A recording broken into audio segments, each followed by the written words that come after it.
by Introvert Praise Dear, Bab 6, Terikat dengan Wanita Itu. Elric membanting pintu penthouse-nya hingga membentur dinding dan menyebabkan suara benturan keras yang menggelegar sampai ke balkon samping kolam renang, tempat Jack sedang bersantai sambil menyesap secangkir americanonya. Dengan tergopoh-gopoh, Jack langsung menghampiri Elric dan mengambil tas kerjanya dari tangannya. "Bagaimana interviewnya, Tuan?" tanya Jack. "Bagus ya, kau bisa duduk santai, sementara saya harus bekerja," geram Elric sambil membanting jasnya ke lantai. Jack memilih untuk diam, kemudian menunduk untuk mengambil jas itu dari lantai dan memindahkannya ke rak baju kotor. Karena dalam keadaan bosnya yang seperti ini, mau beralasan apapun, Jack akan tetap salah dan ujung-ujungnya gajinya akan dipotong lagi. "Ambilkan aku sempeng," seru Elric sambil menggulung lengan ke mejanya dan menjatuhkan dirinya di atas sofa. "Tapi Anda belum makan, Tuan. Ambilkan secepat atau..." "Baik, Tuan," selai Jack, sebelum Elric mengatakan akan memotong gajinya lagi, dan Jack langsung bergegas ke minibar. Tidak lama kemudian, Jack kembali dengan sebotol champagne dan gelas flute, lalu meletakkannya di atas meja. "Selama ini tidak ada yang berani memberi saya perintah, tapi wanita sialan itu berkali-kali memerintah saya. Bahkan dia mengatur cara saya mengetuk pintu 212. Cih, memangnya saya Wiro Sableng?"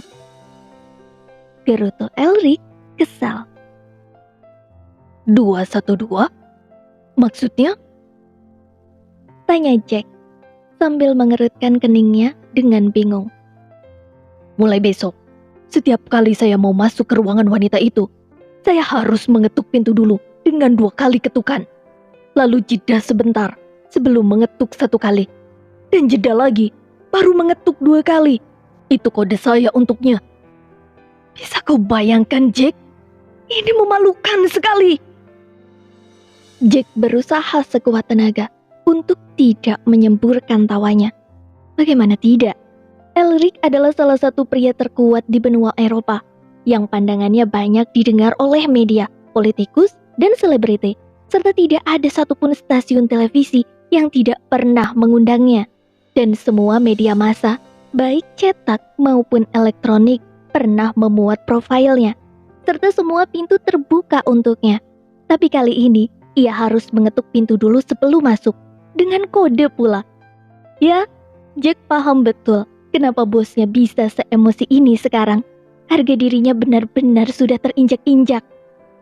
Mungkin ada bagusnya juga seperti ini, supaya pria yang sangat berkuasa dan arogan ini kembali menjejakkan kakinya di bumi. "Anda harus bersabar, Tuan. Ingat tujuan Anda menyamar. Jangan sampai membuatnya curiga dan rencana kita akan gagal total," ujar Jack, berusaha menenangkan bosnya. "Dan wanita itu menyuruhku menyerahkan data-dataku ke bagian HRD. Kau bisa bayangkan, Jack? Misteri menandatangani bagian HRD. Itu bisa menjadi tajuk utama media massa pastinya. Harga diriku sudah tidak bisa diselamatkan lagi," gerutu Elric. "Tuan, Anda baru memulainya sehari, dan kerutuan Anda sudah sepanjang itu. Bagaimana kalau Anda sudah mulai sepenuhnya melakukan tugas Anda sebagai personal asisten, yang tugasnya tidak pernah ada habisnya itu? Gerutuan Anda pasti akan sepanjang jalur rel kereta api," gumam Jack dalam hati.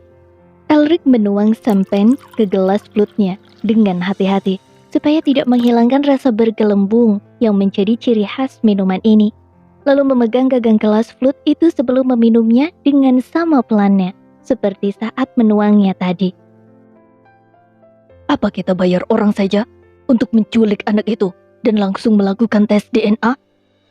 Jadi, saya tidak perlu repot-repot menyamar segala. Buang-buang waktu saja." Kalau hasilnya dia memang anak saya, kita bisa langsung membawanya ke Amsterdam. Saran Elric sambil melepas kacamatanya dan mengusap hidungnya tempat kacamata tadi bertengger. Jangankan menculiknya, Tuan. Berdiri 1 meter dari anak itu saja sulit. Terlalu banyak bodyguard yang menjaganya. Mereka melakukan penjagaan ketat seperti itu karena dulu Nona Aliana dan sepupunya nyaris diculik. Dan ingat, ini bukan Amsterdam. Seru Jack.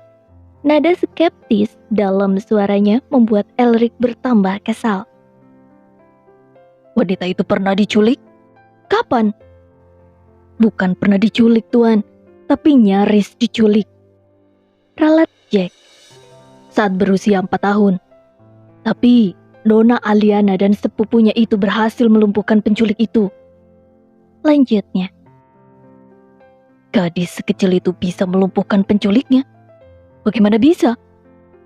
Tanya Elric dengan nada tidak percaya. Dengan menendang junior penculik itu dan memukulinya dengan apapun yang mereka temukan di kamar mandi sekolahnya. Dan kehebohan mereka membuat para bodyguardnya menemukan mereka dan akhirnya membekuk penculik itu. Jawab Jack, dan Elric langsung meringis membayangkan junior penculik itu ditendang. Kembali lagi ke penyamaranku. Kenapa bukan kau saja yang menyamar? Personal asisten itu kan sesuai dengan job desk-mu. Bahkan, kau jauh lebih berpengalaman dibanding personal asisten lainnya. Apa Tuan lupa? Kalau Tuan sendirilah yang menawarkan diri untuk menyamar? Tanya Jack, yang langsung mendapatkan tatapan menusuk dari Elric. Jack langsung menampar mulutnya sendiri. Ia melupakan satu hal yang tidak boleh dibahas ke bosnya, yaitu mengungkit kesalahan yang sudah dilakukan bosnya itu. Ya Tuhan, alamat potong gaji lagi ini. Erang Jack dalam hati.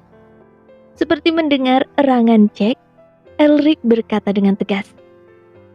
Saya tidak akan memotong gajimu kali ini. Tapi, kau harus melakukan satu hal untuk saya. Jack kembali bersemangat. Saya harus melakukan apa, Tuan? Cari semua informasi tentang introvert. Dan cara menghadapinya. Besok pagi, kau harus sudah menyerahkannya ke saya. Dan mulai besok, kau harus ikut saya ke kantor itu. Tegas Elric. Untuk apa saya ke kantor itu, Tuan? Untuk menjadi babysitter presidir itu. Ya untuk mengantar jemput saya. Saya tidak akan membiarkan kau berleha-leha di sini sementara saya bekerja. Baik, Tuan. Elric berdiri, kemudian meregangkan otot-ototnya. Ya sudah, siapkan makan malam. Saya mau mandi dulu. Serunya, sebelum beranjak ke kamarnya.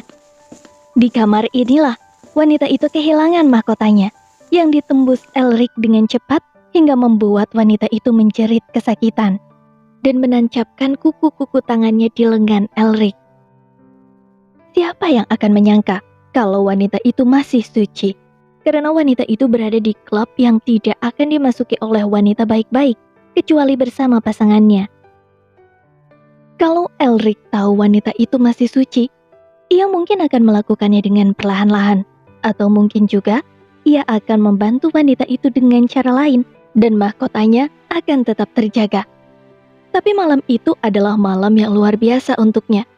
Seumur-umur, Elric tidak pernah melakukannya secara maraton seperti itu. Dan anehnya, staminanya seperti tidak ada habisnya. Bahkan, Elric masih bersemangat dan juniornya masih terus on saat wanita itu kelelahan dan tertidur.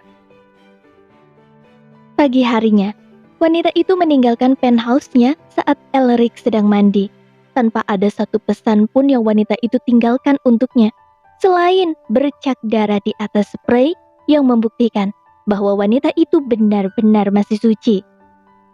Ada keinginan besar di dalam dirinya untuk segera mencari tahu siapa wanita itu. Dia satu-satunya wanita yang meninggalkan Elric saat Elric belum selesai dengannya. Dan itu membuat harga diri Elric terluka. Tapi karena tuntutan pekerjaan yang mengharuskannya segera sampai di Amsterdam, membuat Elric menunda mencari wanita itu. Dan sejak tiba kembali di negaranya, kesibukan demi kesibukan menyita begitu banyak waktunya hingga wanita itu terlupakan. Ingatan tentang wanita itu kembali lagi saat Elric mengalami apa yang seharusnya wanita alami saat hamil. 7 bulan yang teramat menyiksa hidup Elric. Tiada hari ia lewati tanpa mual dan muntah. Bahkan lebih parah dari wanita yang sedang hamil. Elric sampai berpikir, mungkin itu adalah cara Tuhan menghukumnya karena sudah merenggut kehormatan seorang gadis. Walaupun gadis itu sendiri yang mendatanginya dan meminta pertolongannya. Dan yang lebih mengherankannya lagi, sejak malam itu, Elric tidak ada keinginan sama sekali untuk bercinta dengan wanita lain.